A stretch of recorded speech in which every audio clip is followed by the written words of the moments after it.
Hello, dreamers. Welcome back to the show. If this is your first time watching or listening, welcome. Hit subscribe on the YouTube channel. Follow us on Facebook and Instagram at LivinTheDream506. Share it. Tell your friends about it. All that good stuff. Everything helps. So thanks, at the very least, for just being here. My guest today is the one and only Ilan Rubin. He is the drummer for Nine Inch Nails, Angels and Airwaves, and you might also know him as The New Regime, his solo project in which he plays all instruments in studio and plays guitar for live performances. In 2020, as a member of Nine Inch Nails, he was inducted into the Rock and Roll Hall of Fame as the youngest living inductee in history.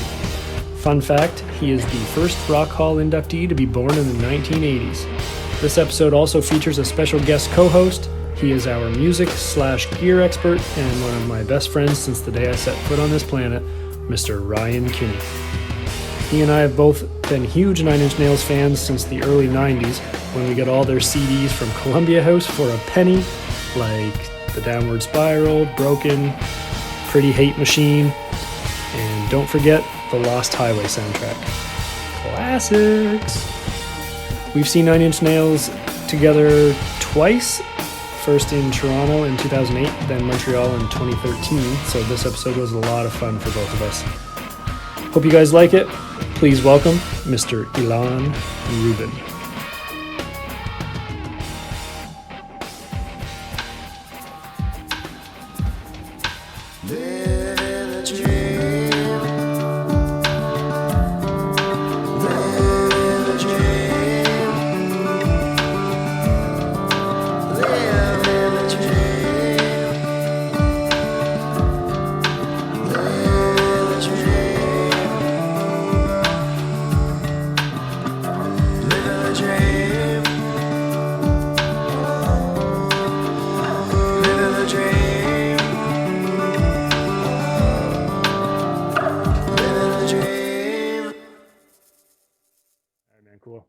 Sure.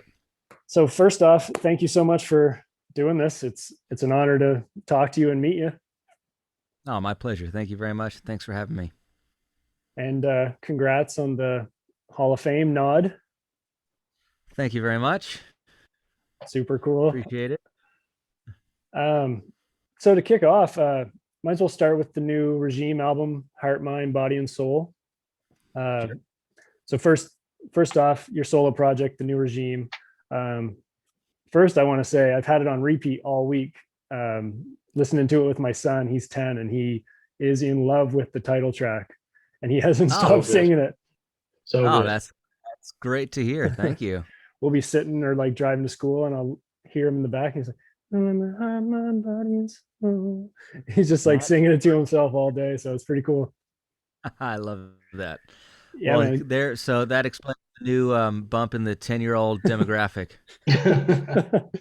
I'm glad you're getting those metrics. Yeah, got to start them young. Yeah. So anyway, album. Anytime I think of the album, like, it kind of bums me out because I think it's great. I'm extremely proud of it, but it came out in March of last year, like 2 weeks before the world stopped. So, what can you do? It's something unprecedented in our times, but I just can't help but feel like the lead up to that whole thing was kind of just robbed and rug was pulled out from under my feet. But, the music is still there. I'm still very proud of it.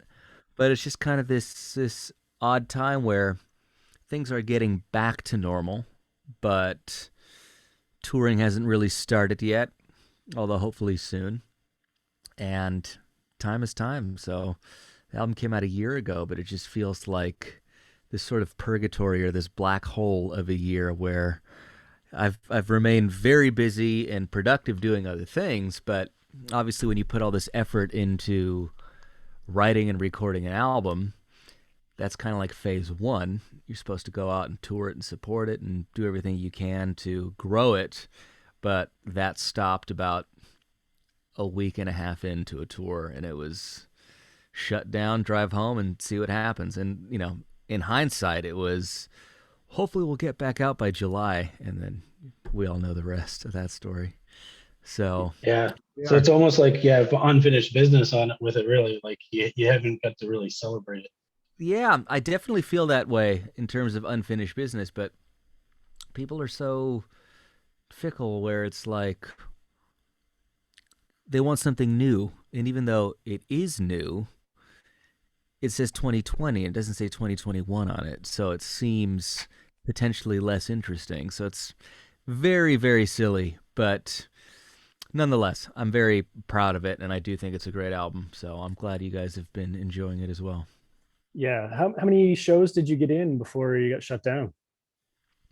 I mean, it was less than 2 weeks worth for sure. We were out supporting Silver Sun Pickups, and Nice. crowd was super receptive to us, which was nice. You know, it's not an easy task opening up or supporting bands because you, especially the more sort of rabid a fan base, the less they care about anybody other than the band they came to see, and you never know what to expect there. So it went really well, and that's also kind of a punch in the gut where it wasn't like, oh, this tour kind of isn't going our way and we got to cut it short. It far Right. exceeded my expectations in terms of crowd response and whatnot, but yeah, I'd say about a week and a half, definitely less than 2 weeks. Yeah. And we pulled to Knoxville, Tennessee, realized that nobody was loading in, and I was like, that's not good. So drove straight across to the West Coast without stopping and haven't left since. Nice. Yeah. Ryan was wondering about the new album. I'll let him ask you a question here. Hit me, Ryan. Yeah, sure, man. I I heard you like talk previously on some interviews about like basically your recording process with your new album. Like you basically took some effects pedals and a Pelican case into the studio. I was Pretty just kind of curious, like, yeah, like what are some of your favorite pedals maybe right now, and like what are some staples that you use to create and write and record with, I guess. Okay. Well, I definitely have some go-tos, and for those who may not know, I mean, the reason why I only took a small Pelican worth of pedals with me to the recording of this album was because it was recorded at a fantastic residential studio outside of El Paso called Sonic Ranch, and they have all the gear in the world, recording gear, instruments, effects, amps, anything you could possibly want. So I really wanted to utilize everything that was there and most things that weren't mine because obviously when you own something, you kind of turn it inside out and you find what it's best at and you kind of fall into habits, which is fine. But I really wanted to enjoy just as a musician playing guitars that I'd never played, basses that I never played, amps that I'd never played through. So I really wanted to enjoy that part of the experience as much as possible because aside from the actual playing, it was a complete battle against the schedule because I had pretty much time wise budgeted doing about a song and a half a day so that I could get everything done and leave like a half day's worth to kind of go over everything and tear down the equipment and go back to at that time San Diego or LA. Time's a bit blurry to me right now. But anyway, to answer your question in terms of staples, I do have a few fuzz favorites in particular. Overdrive, just anything with real character that can't really be duplicated. So Fender Blender is a favorite pedal of mine. And although you have things that kind of get that upper octave harmonic thing going on, I just love that pedal in particular. And Uh, is that an old Fender blender, like one of the no, classic ones? it's a reissue. Reissue. Okay, I was like, holy.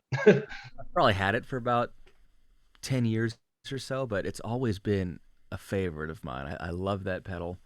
There's one by Jex Tellez called the White Pedal, which is a model of this distortion slash fuzz unit that was in solid state Vox amps around the time of Sgt. Pepper and Magical Mystery Tour. So a lot of those sounds were built into that amp. So that's an example of a very unique circuit that you're not going to find anywhere. So I took that with me. Prunes and Custard is another great pedal that does its own thing. And I could go on and on and on and on, but Oh yeah, those are the I don't types I don't of I don't things. mind. Well, those are the types of things that I take with me. And then, oddly enough, the Boss RE20 Space Echo pedal is Oh, that's so good. That's such an underrated pedal. absolutely. It's possibly my favorite pedal of all time.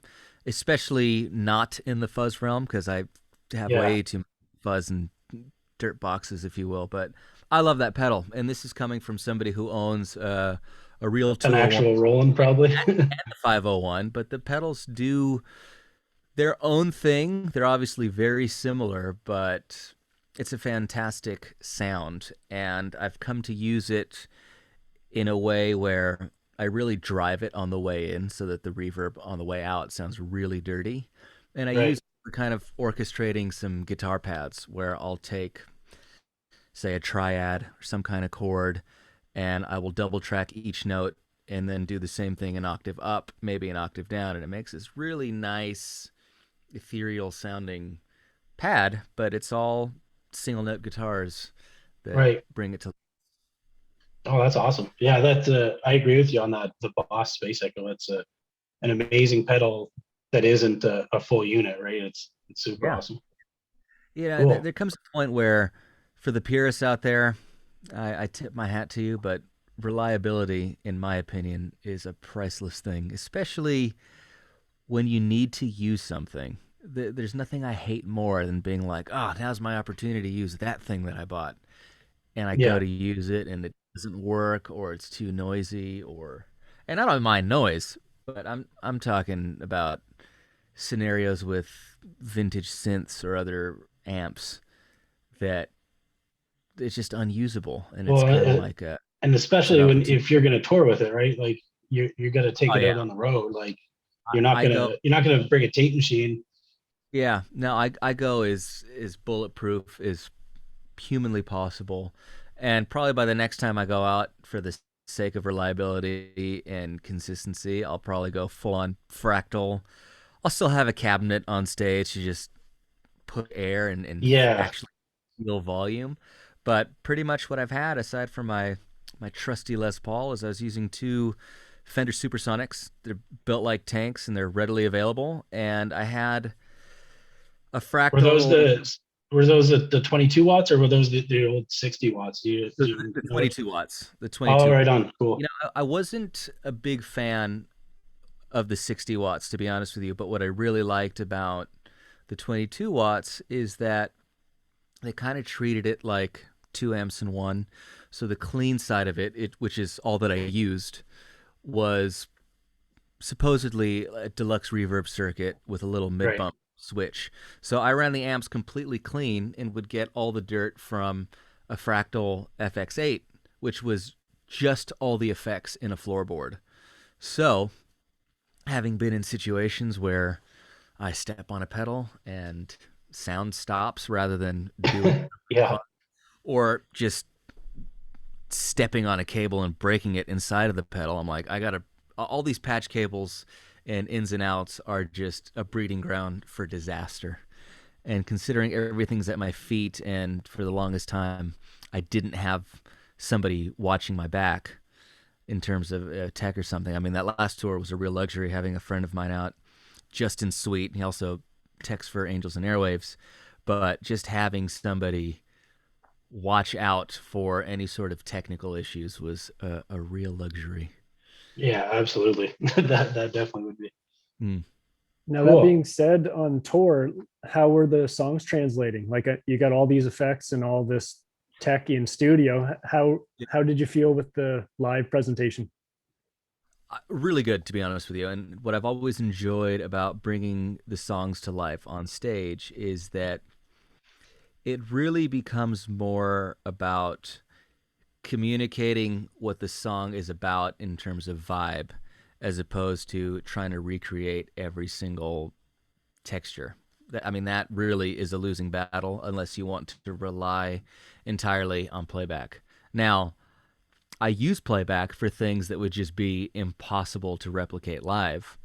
I mean, especially if you're talking about synth basses, sequences, synth pads. I mean, we're talking about who knows how many keyboards, modules, and plugins worth of stuff that nobody is just going to take out live ever. I mean, it would be a colossal waste of resources. So that is an element. But in terms of the human beings playing on stage, it has kind of turned into a power trio of sorts. So it's a good blend of the raw energy but still bringing across that element of the new regime that is somewhat planted in an electronic realm. So it works out really well. Yeah, when you're playing it live, like I've read and heard you talk about how you enjoy albums as a whole. When you Yes. play it live, do you try to play it track for track, end to end, like as a story? No, I don't. When it comes to the live show for me, it's about how to maintain the momentum while still having ups and downs. Because the last thing that you want to do, in my opinion, is get to the, come out swinging and then come to the middle of the set and people are like, okay. And And then you end on top. It's like you got to find a way to keep that momentum while still going up and down consistently. So that's what it's about to me. And what happens with, I would say, most bands is you kind of find groups of songs that work together really well in sort of 2, 3, maybe 4 song chunks, where like the coming out of this one into that one feels awesome.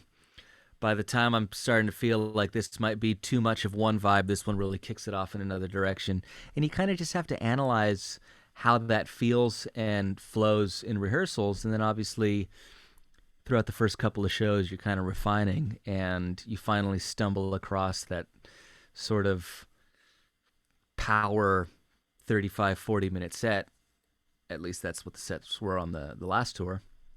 And once that works, it just kind of flows and you get into that well-oiled machine feel. so are you a set list guy, or is it more like sort of right before the show, maybe we'll do this chunk and then this, or and then kind of go by your seat of your pants, or No, I'm definitely a set list guy, but if things start feeling boring at some point, I will change them up. right? I mean, unfortunately, when you have to think so much about prepping sound, whether it be what effects are used on what song or what tracks need to be enabled for whatever else, you kind of have to predetermine what you're going to play. Right. Whereas if everyone was just plugged straight into an amp, you'd be like, let's play that one, But I have not ever been in a situation with a band like that. It's Yeah. always had a defined set list. Now, that being said, you have a band like Nine Inch Nails that has a million songs, and you go into that tour knowing that you're going to need to know a lot of them, and the set lists change accordingly. But going along with what I just said in terms of prepping sound, that's why rehearsals for Nine Inch Nails take way longer than any other band that I've played for. There's just a lot that has to be gone through, programmed, prepared, and whatnot. So the live setup for the new regime is not anywhere nearly as complex, but even as a 3-piece, there's a lot that has to go into making sure a set can flow. Yeah. I had a question submitted from Richard Perez, and he was wondering what's the most difficult Nine Inch Nails song to play. I thought that fit here pretty well. Yeah, I don't have an answer to that, to be honest with you. And that's not saying that everything's super easy, and I don't feel like anything's been super hard to play, and I've been like, how am I going to make this work? It's just kind of, it's certainly in my wheelhouse in terms of skill. So I feel like anything that's thrown at me gets handled comfortably. But what I will say is that the only time where there's like an extra amount of focus is when there are songs with just bizarre time signatures. I mean, for example, The Collector. It's not hard to play, but it's definitely something that I'm thinking about because it's constantly going between 6 and 7. I mean, that's or 7 and I get them mixed up because The Becoming is the reverse of that. Right. And those are songs where they flow really well, but you definitely don't ever want to lose the one, or that will be a world of hurt. So that makes things difficult in that regard. But in terms of actually playing things, it's a lot of fun. Yeah. So what would your favorite song to play be then? Ah, man, you It changes. Obviously, March of the Pigs is always fun. I love playing Terrible Lie. Obviously, on the last tour that we did, just the gasp of excitement from the crowd hearing Perfect Drug made it worth it. Yes, I was in Detroit for that. That was Yeah. awesome. Yeah. I'm glad you got to see that, but it was just great. I think we sort of premiered it at Red Rocks, and obviously everyone knows it's on the set list. But the second those first notes started, the place lost it, and that's just a cool feeling, you know. And obviously with a band that's been around for as long as Nine Inch Nails has been, that's still an experience that I've been able to kind of feel from the very first time.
So that was really cool. And that song's a lot of fun to play, but even that, it's not that it was difficult to play. I just think that for the longest time, even before I was in the band, which has been, I think, about 12 years now, but even before then, I don't think Trent ever just felt like it sounded right at rehearsals for whatever reason, and this last lineup just got it, and it was a lot of fun. And it's funny because I've said this a few times before, but people always ask, was it difficult to learn it and this and that? And honestly, it wasn't. I mean, I do feel like sometimes I have a knack for kind of recreating program beats to the live drum set. So it was a lot of fun. It kind of all made a lot of sense to me. But then as soon as all the drums are locked in, Trent comes over and he's like, "Do you think you can do that high falsetto in the second verse? You can get the harmonies in the pre-chorus?" It's like, and then, we get to that whole kind of like drum break thing at the end. And I change that up every single night. I mean, with the exception of the part that is on the recording, I mean, there's this whole kind of chaotic noise section. I just improvised that every single time and then played that bit from the actual track note for note. But then after that gets locked in, he's like, "Okay, you think you can run over to the piano after and just kind of finish out the outro for that song?" I'm like, "Sure." So, yeah, because you're not busy enough. So just that's just add that honestly, to it. I love that so much about being in that band, and it makes live playing just always exciting. Yeah, I was also lucky enough to catch that right here at Radio City Music Hall. Oh, nice. Yeah, That that show sticks out to me in particular. it was incredible. Thank you. I'm glad. Yeah, that was such a cool tour, doing small venues like that. It was just a really cool thing for Nine Inch Nails fans definitely to take part in. Yeah, and it's cool. I mean, I'm very fortunate in the sense that traveling for me is easy, and I can sleep on buses or planes or anywhere. But it is cool when you are able to stay in a city for 3 to 5 days or whatever it may be, as opposed to constantly being on the go. Because I know some people struggle with constantly moving around, but it comes with the territory. Yeah. You said that show stood out to you. What is it about a show for you that stands out? Like, what are maybe some crazy memories or feelings that you've had on stage? I can't always pinpoint it. It's just when a memory pops up, if somebody says something, kind of get that flash picture in your mind where you just remember something specific. I remember that show very specifically, and I don't exactly know why, but it stuck out to me. And I think we played a theater in Brooklyn, I want to say, maybe the following night or somewhere. But, and I mean, it makes sense. Radio City Music Hall is definitely a famous place, so I'm sure that's part of the reason why it stuck out. But people have often mentioned, like, "Oh, I saw you play at this festival in Europe." And it's like, I remember. It was this year, and this is who was in the band at the time. And, I have a decent memory, but there's definitely a colossal blur in between those moments of real clarity, because you do it so many times in so many different places that it's impossible to kind of have distinct memories of all of it. But every now and then I just have a very clear picture. Yeah, I was in New York and that show was sold out, and I didn't have tickets. I was staying in Queens, so I was a little ways away, but I took the subway in, stood out front for an hour, like hoping to get a scalper, and I got 2 tickets like as the line was going in. So it was a great experience. I hope it wasn't terrible, whatever was charged, but I guess as long as you enjoyed it, Well, actually, I got a pretty good deal on the tickets because everyone was like already going in, so it was like showtime. So it was just perfect timing. Well, I'm glad that worked out for you then. Scalpers suck. I know, but yeah, they definitely do. I think everybody can agree with that. Yeah, but it came in handy that night. Fantastic. Thank God for the scalpers. Do you ever find maybe with Nine Inch Nails that tracks suffer when you're not behind the kit? Like if they just go with the backing tracks?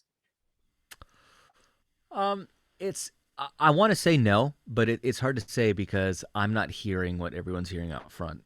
We obviously have our own monitor mixes, and I do know that since 2017, with a different front of house guy that we've had, I've heard nothing but great things. Not that there weren't great things about everybody else who's done front of house for Nine Inch Nails, but what's very peculiar about Nine Inch Nails is nailing the various elements. It's one thing to, let's say you get a guy who primarily does rock front of house. He's going to nail the stuff that is more drums, bass, guitar, vocal.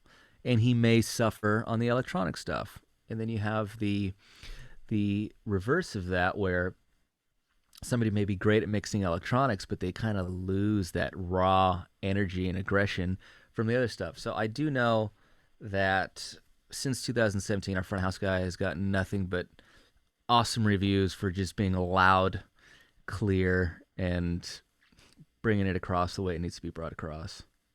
Yeah, I can second that motion. Yeah, same. I was just going to say, like, I think the only times I've seen Nine Inch Nails is 2008, 2013, and then 2018. And that was my first show at Radio City, so I wasn't sure. I assumed the sound was going to be on point just because it's so historic there and they must do things right. But for a show that was so loud and so diverse in sounds and dynamic with all the different elements, it was just such precision and just perfect mix. I had zero complaints. It was perfect. And that's great to hear. And that's what we want to hear. And, you know, you've seen Nine Inch Nails with 3 different sound guys. I mean, based on the dates that you told me. So I have no doubt that obviously every band that you saw brought it, but the front of house guy's like the most important thing to bringing what's going on stage to everybody else. I mean, it can't be underestimated. But like I said, it's very difficult because you can't just go, yeah, we sounded great tonight, because not a single person on stage has any idea what the PA sounded like. Right. You know, you can do your best where, let's say we have a production rehearsal or a sound check, and you go out to the middle of an empty arena and you listen, but even that is not a good representation, because the second you fill it with people, it sounds completely different. So live sound is one of the shittiest, most inconsistent things, but you get rave review after rave review, and it's like, yeah, this guy knows what he's doing. He's doing a good job. And, you know, I hate going to a show and feeling like there's not enough volume. Obviously, nobody wants hearing damage, but you want to feel the show. Yeah, and you want a rock show. You want to feel it for sure. You can comfortably speak to whoever's next to you. That sucks. It's not good enough, you know? But my feeling has always been, if it's too loud, you can kind of bring it down, throw earplugs in or something. But if it's too low, there's nothing you can do. That's true. And it's just underwhelming. It's almost uncomfortable too. It's like you see people often enough. I mean, some people don't look like they put any effort into their performance, but you can see people kind of giving it their all, but you're not feeling it because the sound isn't hitting you. And that's unfortunate. But hey, live sound is not easy. Yeah. Is there a band that does that for you? Like they hit that level? It's tough to say. I mean, every time I've seen Muse, for example, their shows are just spot on. I mean, almost as flawless as they come, if not so. But I saw them at in Quebec in front with like 100,000 people at that Festival d'été in Quebec. Yeah. And so loud and so powerful. It's just an hour of ballad in your face. It's crazy. Yeah, they're crazy. I don't know how they do that in stadiums either. Like it's so precise and like Wembley and stuff. Like how do you even make that place sound good? They're as on point as they come. And actually they provided me one of the oddest listening experiences, because they're the only people I've ever seen perform live in the round. And fortunately, at that point in time, which was the Drones tour, the new regime supported 2 handfuls of dates, a few in Mexico City and a few in Scandinavia. And let me tell you, there's probably nothing more awkward than being a 3-piece band and opening in the round where you don't have wireless systems or in-ears or anything, and you're in the middle of this island practically in the center of an arena, and you just got to go for it and hope for the best. Tons of fun. They're great guys, and that was a great experience. But coming back to what I was originally mentioning this for, was watching a show in the round is very weird because sound's kind of everywhere. It's not like here's the band and they're projecting towards you. It's like the sound's has to cover everywhere, and it's a really, really bizarre thing. They did a great job. Their production is always beautifully over the top, but very bizarre. But I remember seeing Roger Waters, for example, at Staples Center a few years ago, and it sounded great. I was like actually blown away by how good it sounded, but I wish I could have just like pushed the fader up way more and been like, there we go. But what can you do? And I don't know if people have any sort of decibel restrictions or anything like that, but it's clear that we can all agree there's nothing worse than a soft show. Yeah. Yeah. And you've played with Matt Bellamy on before, have you not? Am I remembering that correctly? Yeah, we played together in this. Started out as like a Beatles cover band called the Jaded Hearts Club, Right. and it's kind of mutated and evolved into a bunch of things. But yeah, it's been a while since I've done that. But we'll see what the future brings. I mean, I know he's working on Muse stuff right now. Yeah. But all fun and some good memories doing that stuff. Yeah, definitely. I had a question from Jason Warlow. He wanted to know if there's any musicians or bands that you think are just on another level. And that kind of is what we just talked about a little bit with Muse, but I didn't know if maybe there was a musician that you wanted to shout out. It's a tough question because, of course, the answer has to be yes. There are people out there that are on another level. There's no way there aren't. In terms of popular bands with just powerhouse bands, I really can't think of any, and that's my fault. That's me not being knowledgeable enough, but I'd be really hard pressed. Obviously, I'm not going to get through an interview without mentioning Led Zeppelin, but I can't think of a popular band that is that good.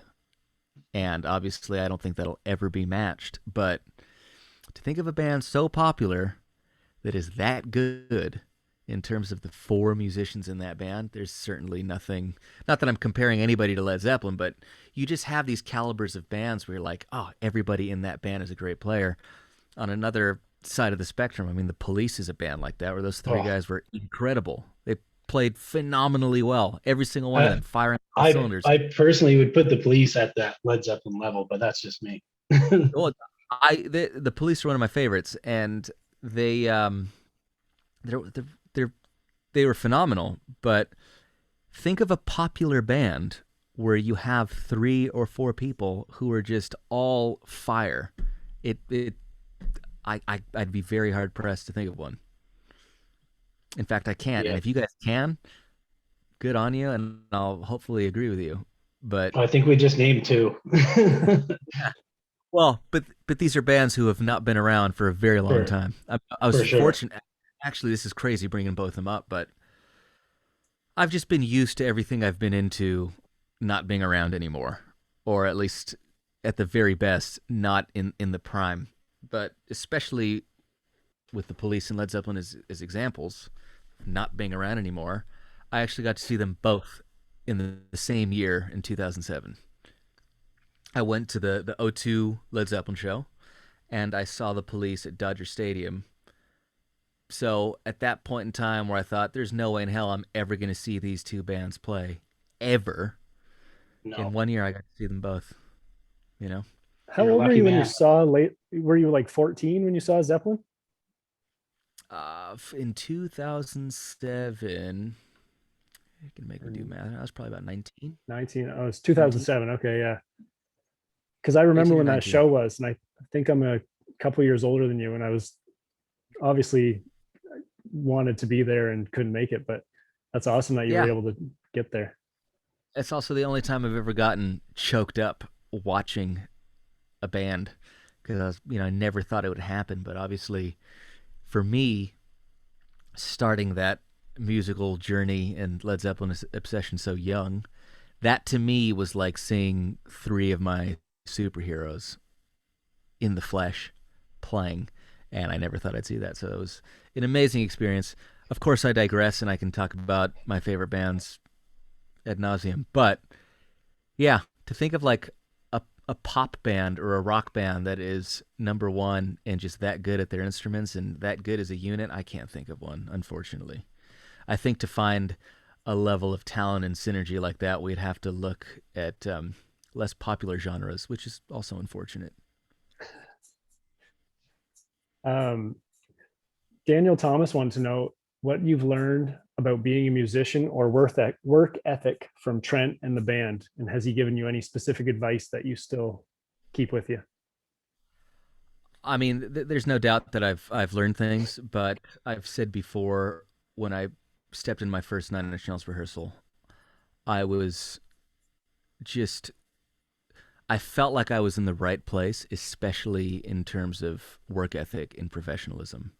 Whereas everyone before that, I always felt like everybody was a slacker or unprofessional or lazy. I felt like, oh, finally, I'm in the right kind of organization of people who know what they're doing.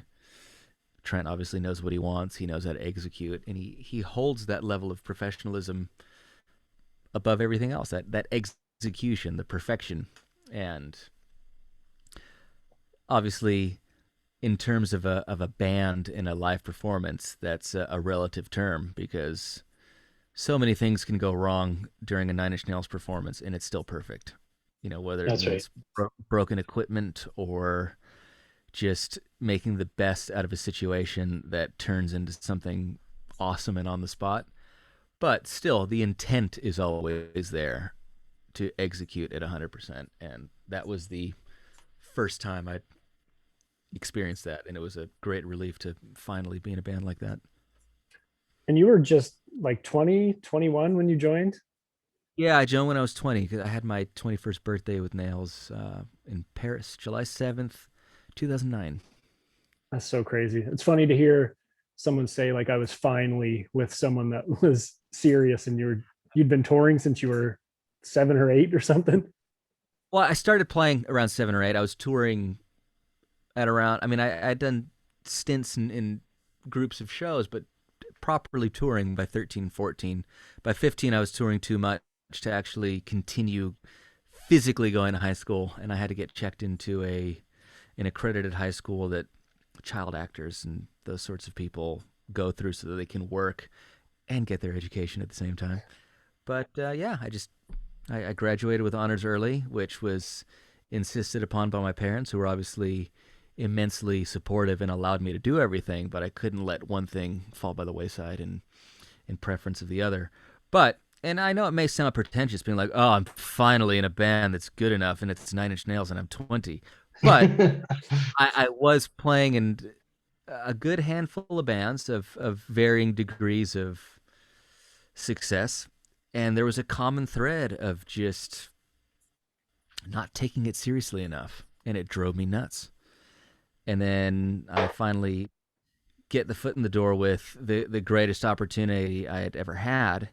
And this guy takes it more seriously than anybody else. It's like, oh, it's no wonder he's far more successful than the rest. It's, I mean, obviously he's been very fortunate, but what you do with those opportunities is really what separates the greats from the Right. What advice would you give somebody that's younger and maybe has the dream to play music for a living? Take it seriously and realize that nothing is going to get handed to you. And if you are lucky enough to get it handed to you, do not blow it, because there's nothing more pitiful than that. It's really rage inducing for me when I see bands who have not kind of had any sort of struggle or friction in getting to where they've gotten. And as a result of the ease in getting there, they blow it, take it for granted, and there you go. There's another casualty. Not literally, of course, Right. but Maybe. possibly. I mean, it depends who we're talking about. But that drives me nuts, and I have a very sort of distorted view of everything just because I started so young, and even though I'm still younger, been doing it for a very long time. So the fact that I've been playing music for almost 25 years now it's crazy to me, but 25 years is 25 years. And the fact that I've spent 25 years doing the same thing and I'm only 32, I just have this weird perception of how things are, how things should be, how things shouldn't be. I mean, everyone has their own perspective. I suppose mine's been formed by being at it for so long and also constantly being around people who were much older than me for the longest time. And now I've kind of gotten to the age where people playing in the new regime have been a bit younger than me, and it's an interesting thing. But in dealing with younger people from time to time, I have noticed, like, oh man, if only somebody could slap some sense into you. It's like the realization that talent isn't everything is a hard pill for people to swallow. And they sometimes, by the time that lesson is learned, it's far too late. And there's nothing worse, in my opinion, than somebody who has talent and completely destroys it with their godforsaken attitude. It's awful, and that's a lesson that you have to learn. I mean, fortunately, I don't think I ever had a shitty attitude. I was always easy to get along with, but I've seen people who have been very difficult to get along with, and there comes a point where you balance, do I like this person or are they good enough? And more times than not, people will settle on the talent to deal with somebody they enjoy working with more. So hopefully there's a nugget of wisdom in whatever I just rambled on about to answer your question. 100%. I mean, we all know somebody that's incredibly talented that probably could have maybe done something with it. I mean, I've even worked. Geez, that sounds pretty specific, Chris. Yeah, I think I may have worked with somebody in the early days of playing music. Anyways, yeah, great lesson. Take music seriously. Get as good as you can at your craft. Learn everything you can, and don't be a dick. That's it. Don't be a dick should be right at the top of the list.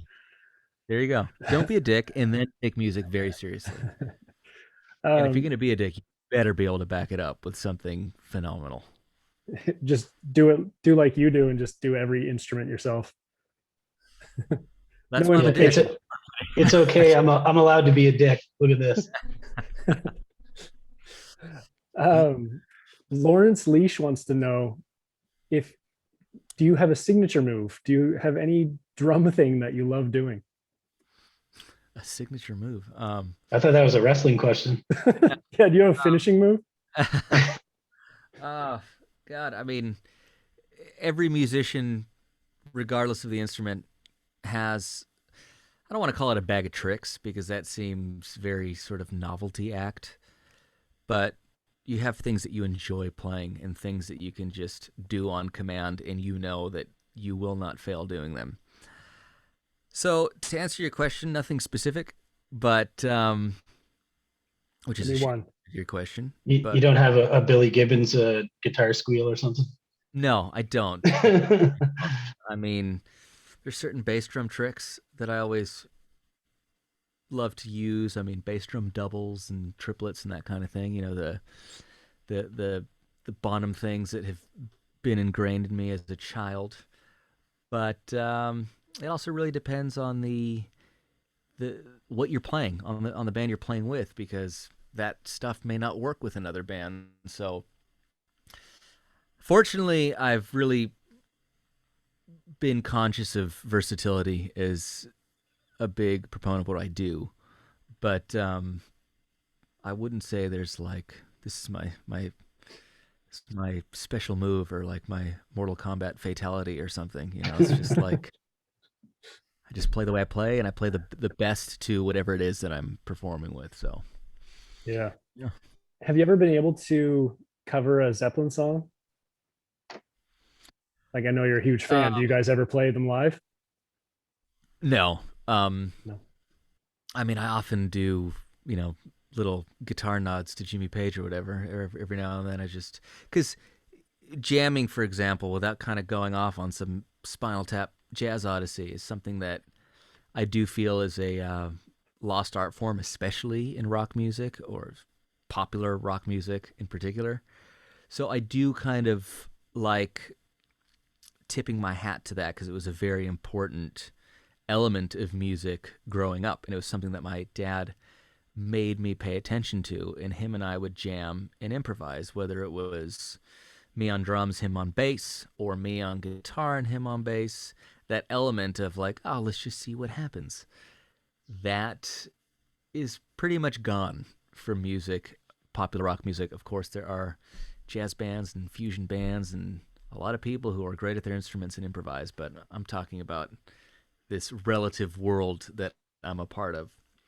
So, as a guitar player in the new regime, I try to infuse that the most that I can. So if it's kind of elongating a jam section or extending an outro and kind of just going for it, and then everybody watches me for the cue to end, that's something that's always exciting to me. I've never covered any Led Zeppelin stuff because the most difficult part in that equation for me is, of course, Robert Plant, because you just, that's it's the most frustrating thing to me about singers is to kind of learn somebody's tricks on an instrument. You can do it. You're not going to sound exactly like them, but you can kind of really find. You have the tools to get there if you need them, but with a voice, yeah. You have the tools, but it's a matter of how you hit the note, how you bend the note. These are things that you can work on. But if you don't have that, yeah, you're not going to sound like Robert Plant. And even if you sound like Robert Plant, it's like, what the hell are you doing? You're not Robert Plant. And Robert Plant doesn't sound like Robert Plant anymore. Robert Plant didn't sound. Robert Plant from up to 1972 did not sound like Robert Plant from 73 and beyond. And that's because he was a manly 19-year-old when Led Zeppelin started. But that's the thing. It's like, I love Freddie Mercury. Am I going to sound like that? Nope. I wish. But, the voice is a very unique and peculiar instrument, obviously. And obviously there are people out there who can kind of resemble and impersonate, but impersonating, unless we're talking about comedy, to me is kind of a not so great word in terms of being descriptive. Right. If you hear somebody who's trying to sound like Robert Plant or trying to sound like Freddie Mercury, it's like, why don't you spend time sounding like you? Greta Van Fleet. Sorry. Speaking generally, but it's one of those things. And if you're gonna spend the time sounding like that, just own up to it. It's cool. Yeah, exactly. Yeah, there's a nobody that doesn't know that what you're doing is what you're doing. Robert Plant. If I could sound like Robert Plant, I'd be like, check this out. This is me sounding like Robert Plant, and I would just go for it. But hey, what can you do? So to add to that, how about like doing a tasteful cover in your own sort of way of like maybe one of your favorites? The only stuff I feel like I could probably cover decently, and I'm honestly not the biggest fan of covers because I, as a listener, am the asshole who says, why would I want to listen to a cover of that great song? I'd rather go listen to that great song. And unless it's like Joe Cocker's cover of With a Little Help from My Friends, which is a phenomenal cover that may even be better than the Beatles version. Yes, and as a Beatles fanatic, I will go on record and say that it's a better version. I mean, it's a rare occurrence, but it's true. Yeah, definitely. And it's phenomenal. And even his cover of like She Came Through the Bathroom Window, it's great. And I commend that, but that is a real rarity. I mean, we could talk about Jimi Hendrix and Bob Dylan, and sure, that's a total recreation, but yeah, so the only thing as a vocalist that I feel I could get away with would have to be the more acoustic side of Led Zeppelin. Like every now and then I'll play That's the Way or Rain Song stuff and sing because it's in a relaxed register where I don't have to feel like I need to cram my balls into like the tightest low-waisted bell bottoms of all time to get there. But But yeah, I mean, I will say this though. I love learning songs. I'm constantly playing through the Beatles catalog and everything else, and I'm constantly learning from it. So I definitely am a strong believer and advocate of learning other people's material. And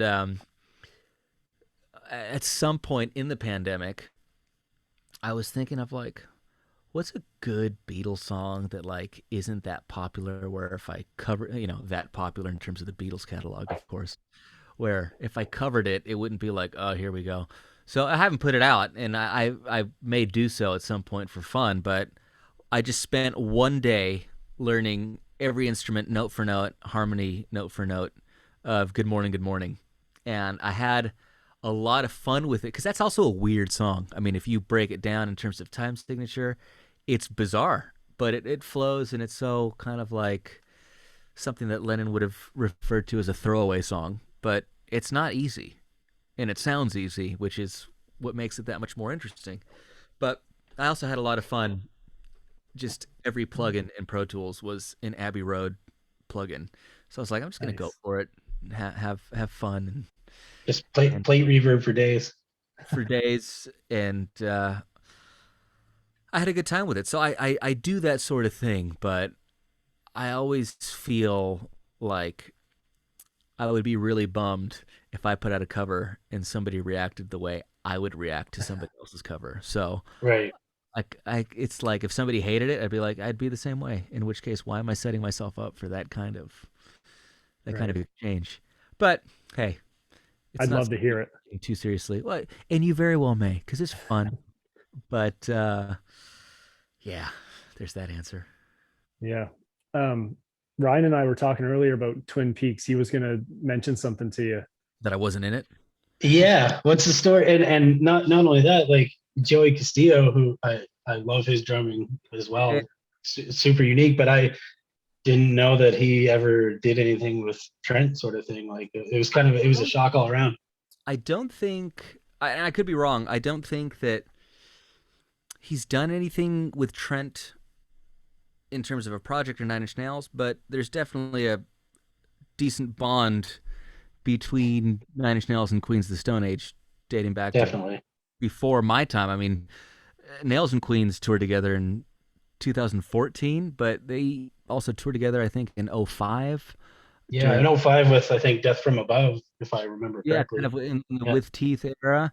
So obviously the ties are very easy to see, but the reason I wasn't there, which is a quintessential, I wish I could be at two places at once, but I was on tour with the New Regime in Europe at the time, and I was like, That makes sense. Ever since I saw that episode, I was like curious on, because it was such a sort of mishmash of sort of Trent's friends in there.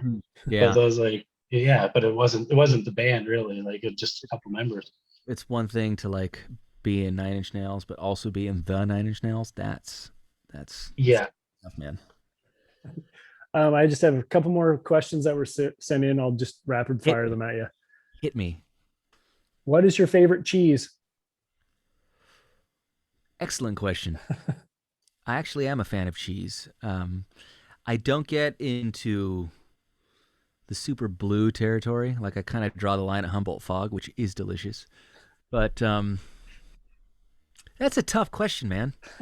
Like going back to the beginning of our conversation, what's your favorite effects pedal? It's like, I don't know. I love them.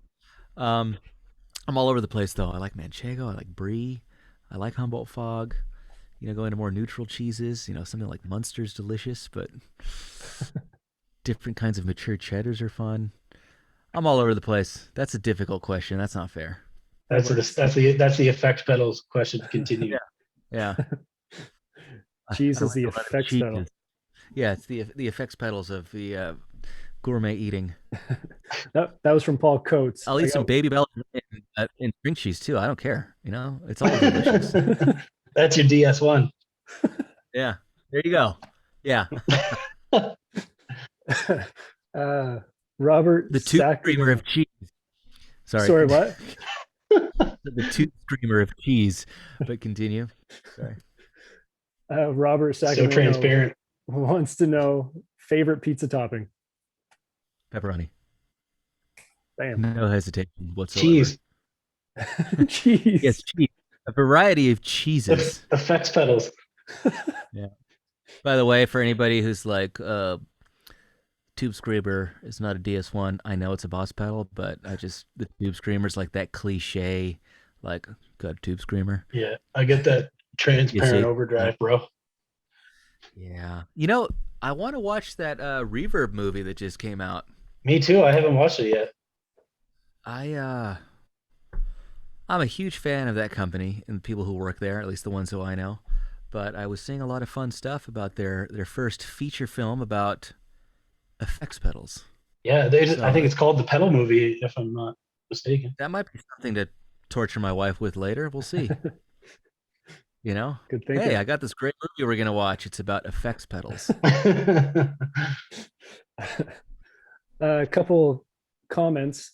Oliver Mikulowski says, love his hair and his headbanging style on Hurt. So now you may pass on that compliment if necessary. I'm headbanging on Hurt? Yeah, he said he loves your hair and headbanging style on Hurt. It must be in like the last 10 seconds of the song where I'm actually playing. But that's cool. I'm going to remember that next time it happens.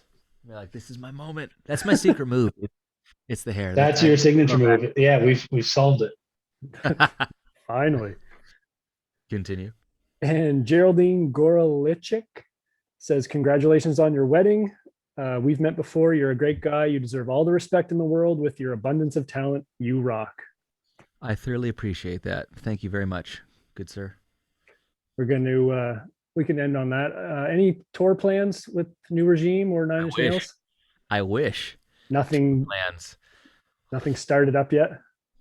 There have been rumblings about things, New Regime stuff and whatnot, but it's very difficult to say. Obviously, everyone's optimistic and everyone has all fingers crossed, all toes crossed, but you kind of just have to roll with the punches. You can't bank on it the way you used to, where it's like, these are the dates, they're going to happen.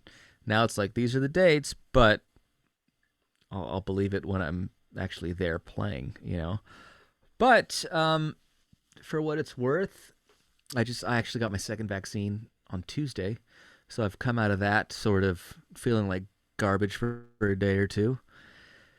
So, I just feel like, okay, that's a step in the right direction of being able to get back to that sense of normality.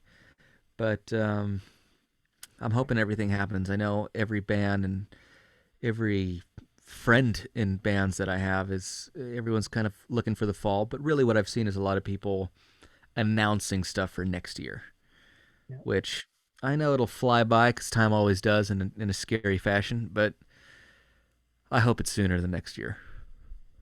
I concur. Yeah. Wholeheartedly. Yeah. So let's hope. We're all hoping. We'll all join hands and pray to the gods. Yeah. For sure. Pray to the Led Zeppelins. Yeah. Exactly. So yeah. Anything else? When it happens, I will be in touch, and I hope to meet you in person someday and absolutely, that'd be great. That would be great. Thank you for being so generous with your time. Cheers. Yeah, thanks for doing this, man. My pleasure. Thanks for having me, guys, and have a good one. And I'm sure we'll speak again. For sure. Cheers. Thank you. No good. All right. Take care.